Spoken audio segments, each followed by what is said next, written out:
میں نے کہا کہ میرے مالک میں تھک گیا ہوں۔ تو جواب آیا میری رحمت سے کبھی مایوس مت ہونا۔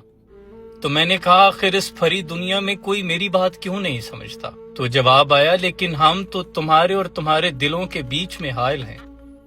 تو میں نے کہا پھر آخر کیوں اس پھری دنیا میں میں خود کو تنہا محسوس کرتا ہوں؟ تو جواب آیا ہم تمہاری شارک سے زیادہ تمہارے قریب ہیں۔ میں نے کہا پھر لگتا ہے تو بھی مجھے بھول گیا ہے۔ تو جواب آیا تم مجھے یاد تو کرو، میں تمہیں یاد کروں گا۔ تو میں نے کہا کہ آخر کب تک مجھے ان مصیبتوں ان آزمائشوں پر صبر سے گزرنا پڑے گا؟